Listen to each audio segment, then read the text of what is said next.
దేవుని మహిమ మీ మీద ఉదయించును. దేవుని స్తోత్రం చెప్పండి. హల్లెలూయా. మన దేవుని మహిమ మీ కుటుంబాల మీద ఉదయించును గాక. మన సంఘం మీద దేవుని మహిమ ఉదయించును గాక. ఆయన మహిమను మనము చూచుదుము గాక. ఆయన తేజస్సును మనము చూచుదుము గాక. హల్లెలూయా. చూడండి, మూల వాక్యం యెషయా గ్రంథము 60వ అధ్యాయం 2వ లైన్ చదవం. యెహోవా మహిమ నీ మీద ఉదయించెను. మరలా చదవండి. యెహోవా మహిమ నీ మీద ఉదయించెను. కరణ వంచండి, ప్రార్థన చేసుకున్నాం. ఒక చిన్న ప్రార్థన చేసుకున్న, దేవా, ఈ ఆగస్టు మాసంలో నీ మహిమ మా మీద ఉదయించాలి. నీ మహిమ మా చుట్టూ ఆవరించాలి. నీ మహిమ ఉన్న చోట చీకటి ఉండదు ప్రభువా. నీ మహిమ ఉన్న చోట పాపం ఉండదయ్యా. నీ మహిమ ఉన్న చోట పరిశుద్ధత ఉంటుందయ్యా. నీ మహిమ ఉన్న చోటనైనా చీకటి కార్యాలు జరగవు నాయనా. మా మీద నీ మహిమ మాత్రమే నిలుచునుగాక.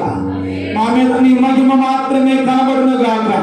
ఈ రోజున చదివిన లేఖనముల నుండి మీరు మాతో మాట్లాడండి ప్రభువా. నిలబడిన నిరాశుడు వచ్చివాడు బలహీనుడు ప్రభువా. శక్తి లేనివాడు నిష్ప్రయోజనుడు ప్రభువా. మీ ఆత్మచేత నింపండి నాయన.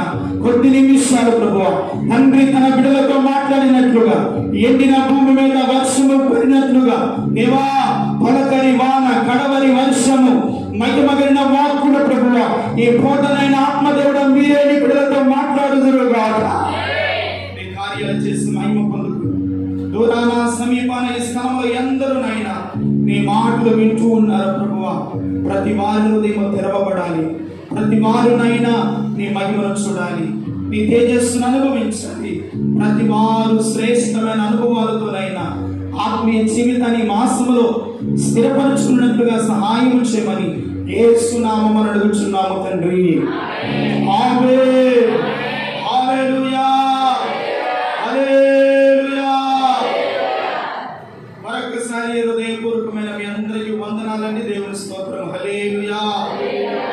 యెషయా ప్రవచన గ్రంథము ఈ 1వ అధ్యాయం 2వ లైన్ అంటాడు, యెహోవా మహిమ నీ మీద ఉదయించును.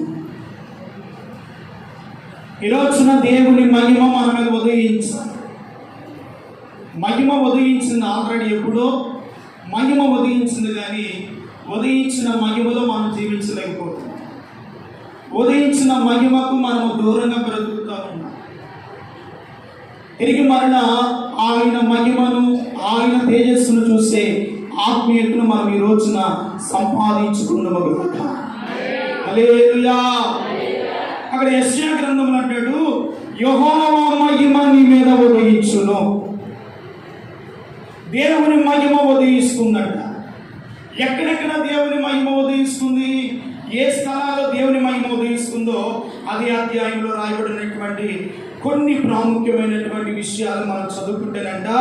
చూడండి, ఆయన మహిమ ఏ రీతిగా ఉదయిస్తుందో, ఎలాగ సంచరిస్తుందో తర్వాత లేఖనాలు చూస్తే, చూడుము, భూమిని కట్టిక చీకటి కమ్మి ఉన్నది, కట్టిక చీకటి జనములను కమ్మి ఉన్నది. యెహోవా మహిమ, యెహోవా నీ మీద ఉదయించుచున్నాడు. ఆయన మహిమ నీ మీద కనబడుచున్నది. జనములు నీ వెలుగునకు వచ్చెదరు, రాజులు నీ ఉదయ కాంతినకు వచ్చెదరు. దేవునికి మహిమ కలుగును గాక. ఎక్కడన్నా చీకటి గల ప్రదేశములోను, చీకటి సంచరిస్తున్నటువంటి జనముల మీదను ఆయన మహిమ ఉదయించబోతుంది. ఆయన మహిమ కమ్ముకొనబోతుంది. అందుకని ఆయన మహిమ నీ మీద కనబడాలంట. దేవుని స్తోత్రం చెప్పండి. ఈ రోజున మన మీద దేవుని మహిమ కనబడాలి. ఒకప్పుడు మహిమ కనబడింది, ఇప్పుడు ఏం కనబడట్లేదు. మహిమ మనలో మహిమ కనబడాలి. ఒకప్పుడు పరిశుద్ధతలో ఉన్నారు, ఇప్పుడు పరిశుద్ధతలో లేకుండా ఉంటున్నారు. ఒకప్పుడు మంచిగా బ్రతికావు, ఈ రోజున ఆ మంచుతనాన్ని నీలో నుండి పోగొట్టుకుంటున్నావు.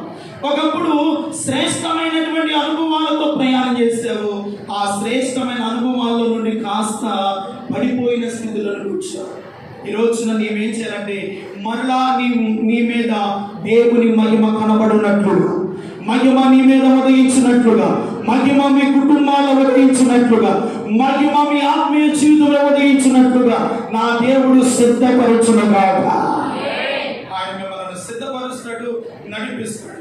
ఎలాగూ దేవుని మహిమ ఎవరి మీద ఎలా ప్రవేశిస్తుందో యెషయా గ్రంథము 35వ అధ్యాయము, యెషయా గ్రంథము 35వ అధ్యాయము మొదటి వాక్యాన్ని చదువుకున్నాం. అరణ్యము ఎండిన భూమి సంతోషించును, అడవి ఉల్లసించి కస్తూరి పుష్పం వలె పూయును, అది బహుగా పూయించు ఉల్లసించును, ఉల్లసించి సంగీతములను పాడును, లెబనోను సౌందర్యము దానికి కలుగును, కర్మేలు షారోనుకున్నటువంటి సొగసు దానికి ఉండును. ఇదిగో అవి యెహోవా మహిమను, మన దేవుని తేజస్సును చూచును. దేవునికి మహిమ కలుగును గాక. అవి అవి అవి అనే మాట ఏమిటంటే, అవి అనగా అరణ్యము, అవి అనగా ఎడారి, అవి అనగా అడవి. ఏమిటంట? అవి ఏం చూడబోతున్నాయి అంట? యెహోవా మహిమను, మన దేవుని తేజస్సు. దేవునికి మహిమ కలుగును గాక. అరణ్యము ఏమిటండి? అరణ్యము, అరణ్యం అంటే రోదనే కదా, అరణ్యం అంటే శోధనే కదా, అరణ్యం అంటే శ్రమే కదా. ఈ అరణ్యము కూడా దేవుని మహిమను చూడబోతున్నాయి అంట. ఈ ఎడారి కూడా దేవుని మహిమను చూడాలంట. ఈ అడవి లాంటి జీవితాలు కూడా దేవుని మహిమను చూడాలని దేవుడు ఇష్టపడుతూ ఉన్నాడు. అవి దేవుని మహిమను, మన దేవుని తేజస్సును చూసుకుని అంట. దేవునికి మహిమ కలుగును గాక. బైబిల్ గ్రంథంలో మనం చూస్తే యాకోబు అనే అత్తగాడు ఎక్కడున్నాడు అంటే అరణ్య ప్రదేశంలో ఉన్నాడంట. యాకోబు అనే అత్తగాడు ఎక్కడున్నాడు? అరణ్య ప్రదేశంలో ఉన్నాడు. దేవుడు అంటే అతన్ని కనుగొన్నాడంట. దేవునికి స్తోత్రం చెప్పండి. యాకోబు మహిమను కనబడిన వాడే, యాకోబుకు దేవుడు ప్రత్యక్షమైన వాడే. యాకోబు ఇదిగో ఆకాశం నుండి నిచ్చెన వేయబడి ఉండగా దేవుడు మాట్లాడాడు. ఎవరితో? యాకోబుతో మాట్లాడాడు. యాకోబు పనుకున్నటువంటి రాత్రి మీద నూనె పోసి అభిషేకించి ఇది దేవుని మందిరం అని పేరు పెట్టాడు. దేవుని స్తోత్రం చెప్పండి.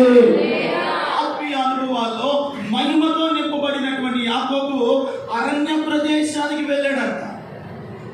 ఉండవలసింది మహిమలో కదా, ఉండవలసింది దేవుని మందిరంలో కదా, ఉండవలసింది కనబడవలసింది దేవుని పరిశుద్ధుల్లో కదా.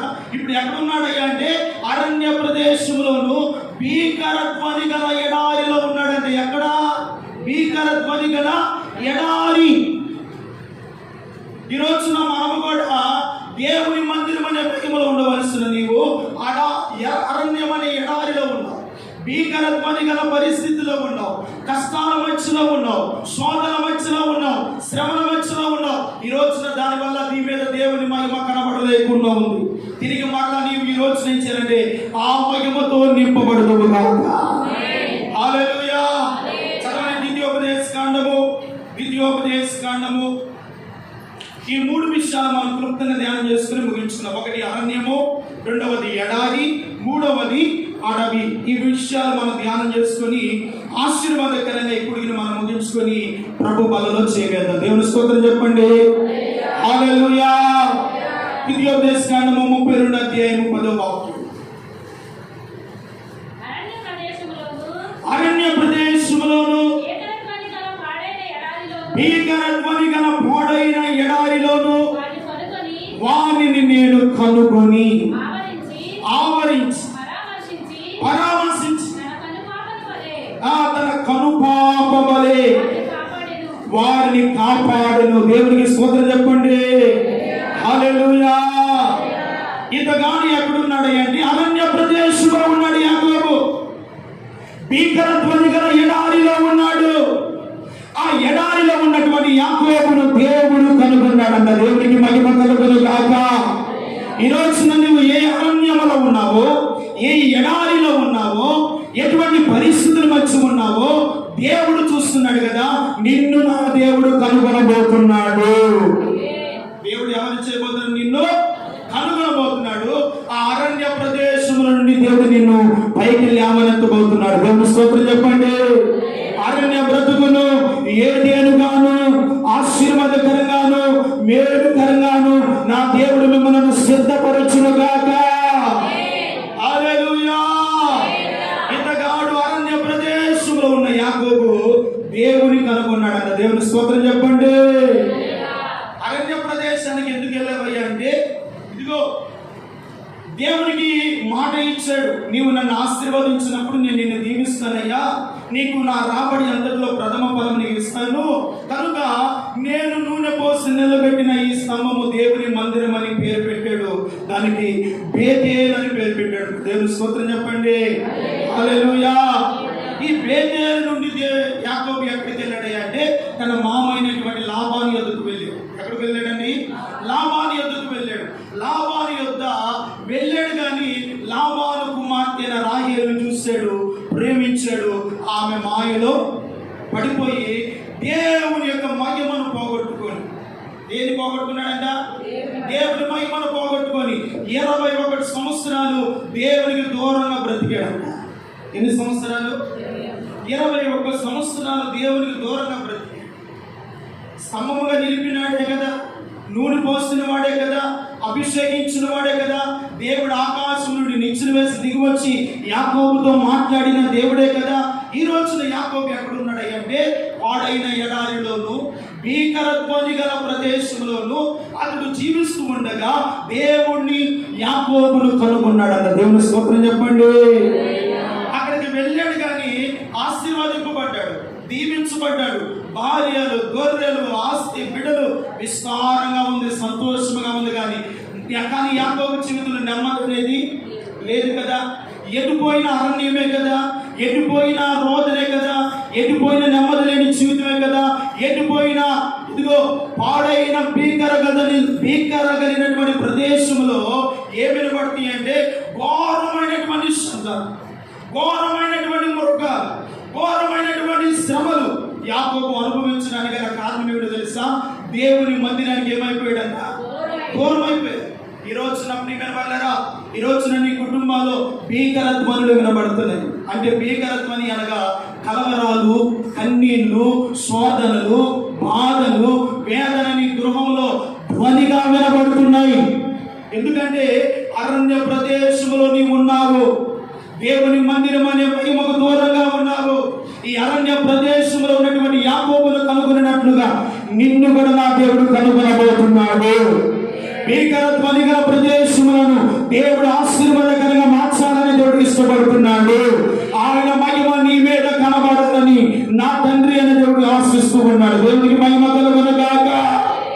మరలా యాకోబు మీద దేవుని మహిమ కనబడినట్లుగా యాకోబు పశ్చాత్తాపడుతున్నాడు. దేవుని స్తోత్రం చెప్పండి. యాకోబు మరలా దేవుని ఎదుట ఏం చేస్తున్నాడు?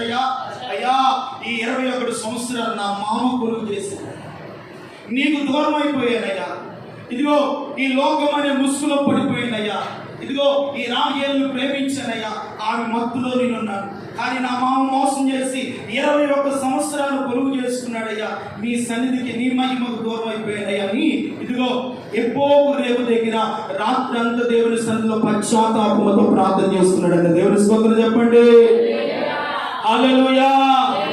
ఈ రోజున నీవు కూడా పశ్చాత్తాపముతో ప్రార్థన చేస్తే నీ కుటుంబంలో ఉన్న భీకర ధ్వని గల కార్యాలన్నీ నా దేవుడు నిర్మూలన చేయనుగాక. భీకర ధ్వని గల ఎడారులను ఆశీర్వాదకరంగా దేవుడు మార్చునుగాక. ఎడారిని బ్రతుకును మహిమతో నా దేవుడు కప్పునుగాక.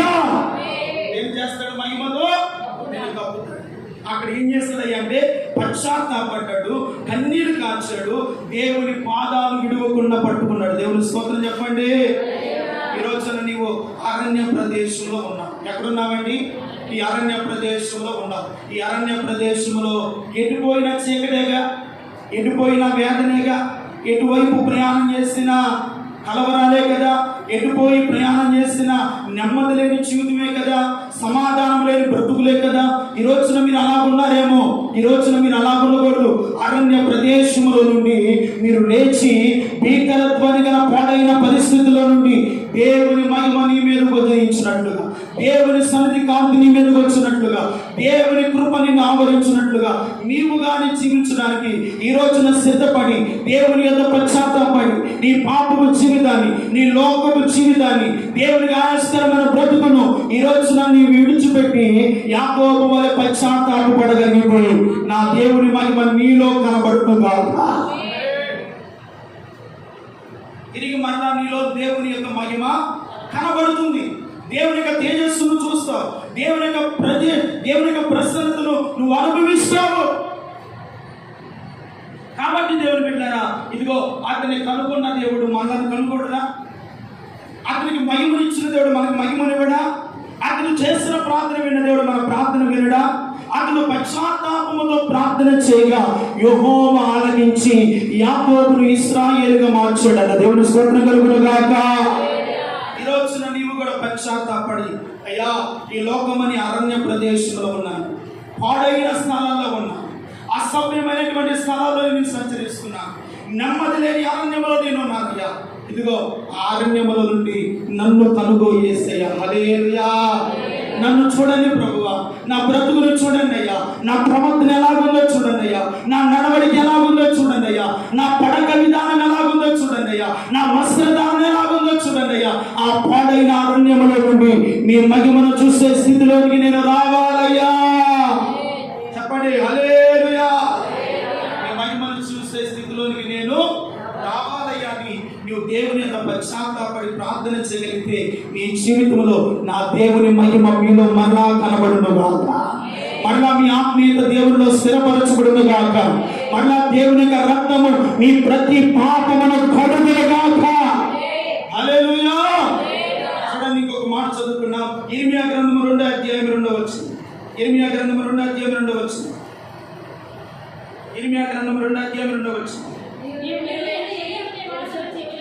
నీవు వెళ్ళి యెరూషలేము నివాస చెవులలో ఈ సమాచారము ప్రకటింపుము.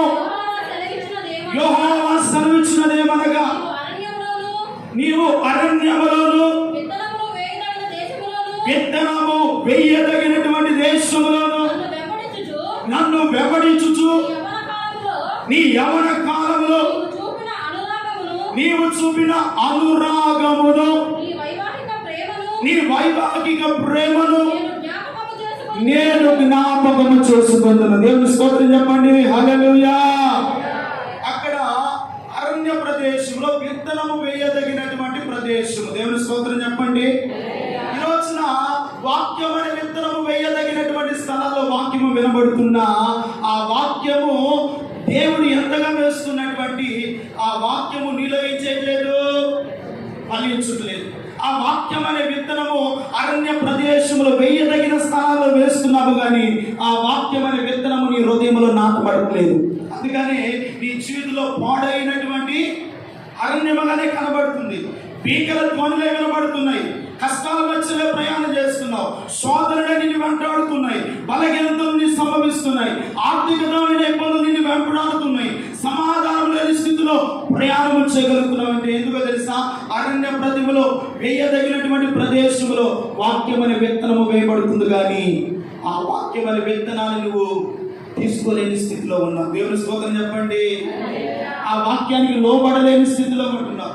ఆ వాక్యాన్ని నీలో అవలంబించుకోలేని స్థితిలో ఉంటున్నావు. అందుకని నీ కుటుంబాల్లో భీకరత్వాలు వినబడుతుంది, శోధన ధ్వని వినబడుతుంది, కలవరాల ధ్వని వినబడుతుంది, రోదన ధ్వని వినబడుతుంది. ఈ రోజున ఏ రోదన ధ్వనైనా, ఏ కలవరాల ధ్వనైనా మీకు వినబడినటువంటి ఎటువంటి పరిస్థితుల్లో మీరు ఉన్నటువంటి ఈ రోజున అరణ్య ప్రదేశంలో వేయదగినటువంటి స్థలములో వాక్యం అనే విత్తనము వేయబడుతుంది. ఈ విత్తనం అనే వాక్యము మీలో ఫలించునుగాక. ఫలించినప్పుడు అరణ్యము ఆశీర్వాదకరంగా మారునుగాక. సమస్యలు బాధలన్నీ మీకు దీవెనకరంగా నా దేవుడు మార్చునుగాక. పాపము జీవితంలో నుండి ఒక ఆత్మ సంబంధమైనటువంటి అనుభవాలతో మీరు ప్రయాణం చేయుదురుగాక. ఆత్మ సంబంధమైన అనుభవాలతో మీరు ఏం చేస్తారంట? ప్రయాణం చేస్తారంట. అందుకని వేయదగినటువంటి ప్రదేశంలో వాక్యం అనే విత్తనం పడుతుంది, కానీ ఫలించలేని స్థితిలో ఉన్నాం, ఎదగలేని స్థితిలో ఉన్నాం, అరణ్య ప్రదేశంలో ఉన్నాడు. కానీ అతగాడిని కనుగొన్న దేవుడు ఈ రోజున మనలో కూడా దేవుడు ఒక్కొక్కరిని కనుగొనబోతున్నాడు. దేవుని స్తోత్రం చెప్పండి. కనుగొని నీ స్థితి ఎటువంటిదైనా ఆ స్థితిని మార్చగలిగిన దేవుడు, నేను ప్రకటిస్తున్న దేవుడు సిలువ వేయబడిన నజరేయుడైన యేసు మాత్రమే. హల్లెలూయా. నీ బ్రతుకుని ఏం చేస్తాడైనా మారుస్తాడు. నీ ప్రవర్తన ఎటువంటిదైన దేవుడు సరి చేస్తాడు. ఆయన సరి చేస్తున్నప్పుడు సరి చేసుకుంటే నీవు ఆశీర్వదింపబడతావు. దేవుని స్తోత్రం చెప్పండి. ఆయన సరి చేస్తున్నప్పుడు నువ్వు సరి చేసుకోలేదనుకో, బ్రతుకును మార్చుకోలేదనుకో, జీవితాన్ని సరిదిద్దుకోలేదనుకో, లోకాన్ని విడిచిపెట్టకుండా ఇంకా అరణ్య ప్రదేశంలో ఉన్నావనుకో, నీ కుటుంబంలో ఏం కనబడతాయి? రోదన పని, పాడైనటువంటి పరిస్థితులు కనబడతాయి. నీ బిడ్డలు పాడైన స్థితిలో ఉంటాయి. నీ జీవితంలో ఆశీర్వాదకరంగా కనబడినట్లుగానే ఉంటావు, కానీ నెమ్మది అనుభవించు, సమాధాన స్థితిని పొందుకోలేదు. ఎటుపోయిన కలవరాల మధ్యలోనే ఉంటావు. ఈ రోజున అలా ఉండడం దేవుని ఉద్దేశం కాదు కదా, అలా ఉండడం దేవుని ప్రణాళిక కాదు కదా. నువ్వు ఎటువంటి ప్రదేశంలో ఉన్నా నా దేవుడు నిన్ను తిరిగి లేపాలనేదే నా దేవుని ఉద్దేశము. హల్లెలూయా. తిరిగి నిన్ను బలపరచాలని నా దేవుని యొక్క ఆశ. దేవుని స్తోత్రం చెప్పండి.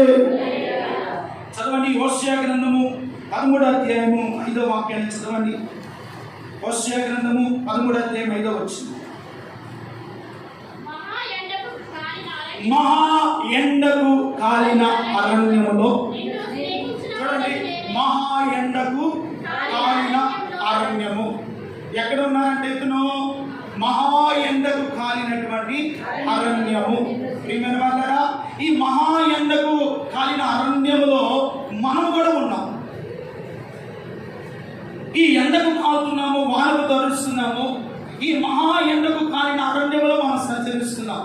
కానీ మన జీవితాల్లో కొన్ని బలహీనతలు ఉన్నాయంట, కొన్ని లోపాలు ఉన్నాయంట, కొన్ని అవిధేయతలు ఉన్నాయంట, కొన్ని ఆటుపోట్లు ఉన్నాయంట, కొన్ని దేవునికి అసహ్యమైనటువంటి క్రియలు మనలో ఉన్నవి అంట.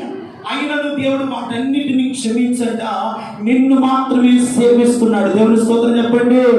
నిన్ను మాత్రమే ఆయన ప్రేమిస్తున్నాడు. ఎందుకో తెలుసా?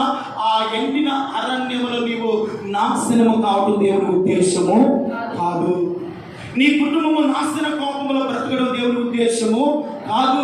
ఇదిగో భీకరత్వాన్ని గల పరిస్థితులు నీ కుటుంబంలో వినబడుతుంది దేవుని ఉద్దేశము కాదు. కనుకనే ఆయన ఇదిగో మహా ఎండకు కాలిన అరణ్యములో నిన్ను కనుగొనబోతున్నాడు. ఆయన నిన్ను ప్రేమించి తన సంఘం అనే మాటలో దేవుడు నిన్ను సమకూర్చాడు. దేవుని స్తోత్రం చెప్పండి. హల్లెలూయా. కనుక వాక్యము వేయదగినటువంటి ప్రదేశంలోకి మీరు వచ్చారు. ఈ వాక్యం అనే విత్తనము మీలో వేయబడుతుండగా ఆ వాక్యాన్ని మీ హృదయంలో తీసుకోగలిగితే భీకరత్వాలన్నీ ఆశీర్వాదకరమైన ధ్వనులుగా మార్చబడునుగా. ఎలా మార్చబడతాయి అంట? ఆశీర్వాదకరమైన ధ్వనులు మార్చబడతాయి. దీవెనకరమైనటువంటి పరిస్థితులు కనబడతాయి. కలవరాలు ఉండవంట, శోధనలు ఉండవంట. మహా ఎండకు కాలిన అరణ్యములో నిన్ను ప్రేమించిన దేవుడు, నీ కొరకు దిగివచ్చిన దేవుడు, నీ కొరకు మహిమను విడిచిన దేవుడు, నీ కొరకు తన రక్తాన్ని చిందించిన దేవుడు, నీ కొరకు తన సమస్తమును ధారపోసిన దేవుడు, నీ అరణ్య బ్రతుకును కూడా నా దేవుడే మార్చుగాక. ఏం చేస్తాడు ఆయన? మార్చుకొస్తాడు. ఆయన మార్చినప్పుడు మనం మార్చుకోవడానికి ఇష్టపడాలి. హల్లెలూయా. ఆయన మారుస్తున్నాను మార్చుకోపోయావనుకో తిన్నగా నరకానికి వెళ్తాం, తిన్నగా పాతాలను ఎదురు చూస్తూ ఉంది. 2 మార్గాలు ఉన్నాయి లోకంలో. ఒకటి నాశనానికి పోయే మార్గం ఒకటి, ఒకటి నిత్య జీవానికి పోయే మార్గం ఒకటి. దేవుని స్తోత్రం చెప్పండి. నువ్వు పాపాన్ని విడిచిపెట్టి నిత్య జీవం వైపు చూస్తే పరలోకానికి వెళ్తావు. ఇదిగో పాపాన్ని విడిచిపెట్టకుండా లోకం వైపు, అరణ్య ప్రదేశం వైపు చూసావనుకో ఎక్కడుంటావు నువ్వు? రోదన వినబడితే సమయం, రోదన వినబడితే ఎక్కడ? పాతాళంలో ఏం వినబడతాయి అంట? ఏర్పును, పన్ను కొరుకుటయు, రోదనయు, వేదనయు, అటువంటి పరిస్థితుల్లో ఉంటాం. ఈ రోజునట్టుగానే భీకరత్వాన్ని మీలో వినబడకూడదు. ఆశీర్వాదకరపు కృపలో మీరు నడిపించబడుదురుగాక. దేవుని మహిమలో మీరు వర్ధిల్లుదురుగాక. దేవుని యొక్క కృప చేత మీరు ఏం చేయాలంట? నడిపించబడాలి. ఆనాడు ఇశ్రాయేలు ప్రజలు అరణ్య ప్రదేశంలో ప్రయాణం చేస్తున్నారు, కానీ వారికి నివాసపురం దొరకట్లేదు. వెళ్తున్నారు కానీ ఎక్కడ ప్రయాణం చేస్తున్నా అరణ్యమే ఎదురవుతుంది, శోధన ఎదురవుతుంది, బాధ ఎదురవుతుంది, లేరు. ఈ రోజున నీ కుటుంబాన్ని ఎవరు రక్షించలేని స్థితిలో ఉన్నారు. దేవుడు రక్షించడానికి సిద్ధంగా ఉన్నాడు. కానీ నీ బ్రతుకును మార్చుకోగలుగుతున్నావా? నీ జీవితాన్ని మార్చుకోగలుగుతున్నావా? నీ ప్రవర్తన జీవితాన్ని సరిచేసుకోగలుగుతున్నావా? దేవుని బలంలో చేస్తున్నావు. దేవుని యొక్క సంఘం అనే తోటలోనికి వస్తున్నావు, వాక్యము వింటున్నావు, ఉపదేశ క్రమంలో పెంచబడుతున్నావు. కానీ నీ జీవితంలో ఇంకా అరణ్యం లాంటి అనుభవాలు ఉన్నాయి అంటే ఈరోజు అరణ్యమును నువ్వు మార్చుకోవాలి. దేవుడి స్తోత్రం కలుగును గాక. అయ్యా, నాలో ఈ అరణ్యం అనే లోకంలో ఉన్నాను. ఏ భీకరత్వాలు నా ఇంట్లో వినబడుతున్నాయో, ఎటువైపు చూసినా గొడవలేనయ్యా, అసమాధాన పరిస్థితులయ్యా. సంచరిస్తున్నాము కానీ ఒక ఇంట్లో ఉంటున్నాం కానీ భార్యాభర్త మధ్య ఏముంటలేదు, సమాధానం లేదు. తల్లిదండ్రుల మధ్య ఉంటున్నారు కానీ సమాధానం లేదు. బిడ్డలు తల్లిదండ్రులతో మాట్లాడలేని స్థితిలో ఉంటున్నారు. కానీ ఆ కుటుంబాలు ఏమున్నాయి? భీకరత్వాలు, అరణ్య అనుభవాలు, శోధనకరమైన పరిస్థితులు. ఆ ప్రదేశంలో నుండి యాకోబును కనుగొన్నాడు. దేవుని స్తోత్రం చెప్పండి. కనుగొని మళ్ళా అతను నిలబడ్డ ఆ యెహోవా రేవు దగ్గర ఎప్పుడైతే వచ్చి పశ్చాత్తాపడ్డాడో, మళ్ళా ఏ బేతేలునకు వచ్చాడో తిరిగి ఆ బేతేలులోనికి యాకోబు వెళ్ళాడంట. దేవుని స్తోత్రం చెప్పండి. ఆ బేతేలునకు వెళ్ళి అక్కడ బలిపీఠము కట్టి మళ్ళా యెహోవా నామమున ప్రార్థన చేయగా యాకోబు మీదకు దేవుని మహిమ ప్రజ్వలించి కమ్ముకున్నాడు. చెప్పండి, దేవునికి మహిమ కలుగునుగాక. మళ్ళా బేతేలు అనే అనుభవంలోకి యాకోబు వచ్చినట్లుగా నీవు కూడా ఆయన సన్నిధిలోకి రాగలిగితే మహిమ నీ మీద కనబడునుగాక. మహిమ నీ మీద కనబడును. రెండవది ఏమిటంటే ఎడారి. ఏమిటండి? ఎడారి. చదవండి 107వ కీర్తన 4వ వచనాన్ని చదువుకున్నాం. త్రోవను తిరుగులాడుచున్నారు, ఇదిగో వారికి నివాసపురం ఏదియో. ఎక్కడ తిరుగులాడుతున్నారు? ఎడారిలో. ఈ రోజు కూడా మా బ్రతుకులు ఎలాగున్నాయి? తిరుగులాడే బ్రతుకులే కదా. మందిరానికి వస్తున్నాం, ఇటువైపు ఒక అడుగు, అటువైపు ఒక అడుగు. లోకంలో ఒక బ్రతుకు, దేవుడిలో ఒక బ్రతుకు. ప్రియమైన ఎటుపోయినా ఏమిటంట? అరణ్యమేగా, ఎడారేగా. వారికి ఏం దొరకట్లేదు? నివాసపురం దొరకట్లేదు. ఎందుకు నివాసపురం దొరకట్లేదు అయ్యా అంటే వారు అరణ్యంలో తిరుగులాడుచున్నారంట. ఏం చేస్తున్నారంట? తిరుగులాటు. ఈ రోజున మన బ్రతుకుల్లో కూడా తిరుగులాటం. మన బ్రతుకుల్లో కూడా తిరుగులాటం. దేవునిలో ఉన్నప్పుడు ఒక తిరుగులాటం, దేవుని బయటికి వెళ్ళినప్పుడు తిరుగులాటం. మనలో ఉన్నటువంటి తిరుగులాటం ఉన్నప్పుడు దేవుని నివాసపురమునకు మనము చేరలేము. దేవుని ఎదుట మనం రాలేము. దేవుని ఎదుట మన ముఖమును చూపించలేము. దేవుని ఎదుట మన మహిమను ఆయన కనపరచలేము. ఎందుకయ్యా? ఆయన ఎదుకు వచ్చినప్పుడు కొన్నిసార్లు మనం తలదించుకోవాల్సి వస్తుంది. ఆయన ఎదుట తల ఎత్తుకొని ప్రార్థన చేయలేకపోతున్నాం. ఆయన మహిమ కలిగిన సన్నిధిలో పశ్చాత్తాపడలేకపోతున్నాం. కారణం ఎందుకో తెలుసా? ఎటు పోయినా ఎటు తిరిగినా వారికి ఏం కనబడుతుందంట? ఎడారి. ఎటు పోయినా ఏం కనబడుతుందంట? ఎడారియే. నివాసపురం ఒక్కటి కూడా వారికి దొరకట్లేదు. ఈ రోజున ఏ నివాసపురం అయితే మీరు కావాలని, ఏ నివాసపురం అయితే చేరాలని మీరు ఆశపడుతున్నారో ఆ నివాసపురమును చూడాలి అంటే తిరుగులాడే బ్రతుకు మనలో తొలగిపోవడం కాక. తిరుగులాడే బ్రతుకు. బాధలు వచ్చినప్పుడు దేవుని ఎదుగు రావడం, బాధలన్నీ పోయిన తర్వాత దేవుని మర్చిపోవడం. ఆశీర్వాదం కలిగినప్పుడనో దేవుడి సన్నిధిలో కనబడటం, ఆశీర్వాదము లేని సమయంలో కష్టాలు వచ్చినప్పుడు తిరిగి మళ్ళా మందిరంలో కనబడటం. ఇదేం బ్రతుకు అంటే తిరుగులాడే బ్రతుకు. ఎటువంటి బ్రతుకు అండి? తిరుగులాడే బ్రతుకు. ఈ తిరుగులాడే బ్రతుకులో ఉన్నంత కాలము దేవుని మహిమను చూడలేవు, దేవుని తేజస్సును చూడలేవు, దేవుని ఆశీర్వాదాన్ని పొందలేవు, దేవుని యొక్క దీవెనను పొందుకోలేవు. నీవు నీ బిడ్డలో సమాధానకరంగా ఉండలేవు, ఆనందకరంగా ఉండలేరు. కలిసి కుటుంబంలో ఉన్నట్లుగానే ఉంటారు కానీ భీకరత్వాన్ని గల ప్రదేశాలలో మీరు ఉంటారు. ఆ కుటుంబంలో గొడవలే, అసమాధానమే, రోగమే, దరిద్రతే, ఆర్థిక సమస్యలే, కలవరాలే, కన్నీళ్ళే. ఈ రోజున ఆ స్థితిలో ఉండి నీవు తిరుగులాడుతున్నావేమో, నివాసపురము చేరలేని స్థితిలో ఉన్నావేమో. ఈ రోజున ఆ స్థితిని మార్చుకొని తిరుగులాంటి బ్రతుకు నాలో ఉందయ్యా, ఆ బ్రతుకును మార్చు ప్రభు అని మీరు పశ్చాత్తాపముతో దేవుని పాదాలు పట్టుకుందరు కాక. వారు పట్టుకున్నారు. ఇశ్రాయేలు అంట ఈ తిరుగులాంటి ఎందుకులే అని యెహోవా యొద్దకు వెళ్ళి మొరపెట్టారంట. దేవుని స్తోత్రం చెప్పండి. అక్కడ చదవండి ఆ మాట. తర్వాత మాట, ఆకలి దప్పుల చేత. చూడండి, నివాసపురం దొరకలేదంట. ఆకలి దప్పుల చేత వారి ప్రాణం ఏమైంది? మన జీవితాలు కూడా ఏమైపోతున్నాయి? ఇటు అటు తిరుగులాడటం వల్ల మన ప్రాణాలు ఏమైపోతున్నాయి? సమస్యలు పోతున్నాయి. ఆకలి దప్పులు, కలవరాలు, శోధనలు. వారు తిరుగులాడుతూ సొమ్మసిల్లిపోయిన స్థితిలో ఇక దేవుడే శరణం అనుకున్నారంట. దేవుని స్తోత్రం చెప్పండి. ఈ తిరుగులాడు బ్రతుకు మనకొద్దు, ఈ అరణ్య అనుభవాలు మనకొద్దు, ఈ ఎడారి చీటు మనకొద్దని యెహోవా యొద్దకు రావడం ప్రారంభించారంట. హల్లెలూయా. వచ్చి ఏం చేశారు? తర్వాత మాట చదవమ్మా. వారు కష్టకాలమందు యెహోవాకు మొరపెట్టిరి, వారి ఆపదల నుండి విడిపించి వారొక నివాసము పొడవ చేరినట్లు చక్కని త్రోవల వారిని నడిపించారు. చక్కని దేవునికి మహిమ కలుగునుగాక. హల్లెలూయా.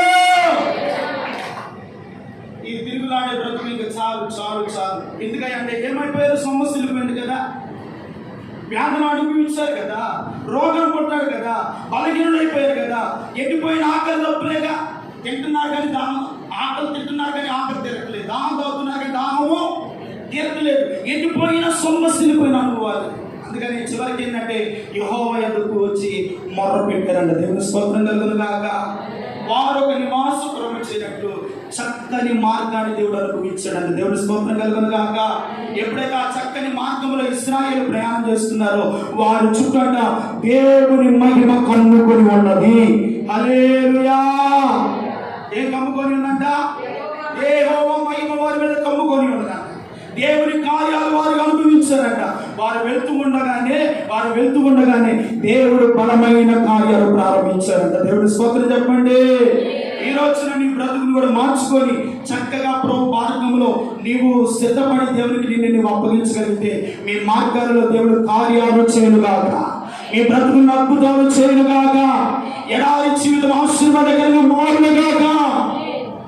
మూడో అనుభవం ఏమిటంటే చదవండి. ఒక మాట మనం చదువుకుంటే ఈ రోజున ఒక మాట చదువుకున్నాం. పరమగీతముల గ్రంథము 2వ అధ్యాయము 3వ వాక్యం. అడవి వృక్షములలో జందర వృక్షము ఎట్లు ఉన్నదో పురుషులలో నా ప్రియుడు ఎట్లునేను. ఇదిగో ఆనందభరితుడనై ఆజ్ఞాన నీడను నేను కూర్చుంటిని. దేవుని స్తోత్రం చెప్పండి. ఆ మాటలు చూడమటి అడవి వృక్షములో జందర వృక్షం ఎట్లుందో పురుషులలో నా ప్రియుడు అట్లున్నాడు. నేను ఆనందభరితుడనై అతని నీడన నేను కూర్చుంటాను. దేవుని స్తోత్రం చెప్పండి. అతని నీడన మన ప్రభువు అయిన యేసయ్య నీడన నువ్వు కూర్చుండగలిగితే, ఈరోజు ఆయన నీడన కూర్చోలేకపోతున్నావు, ఆయన మాటలు వినలేని స్థితిలో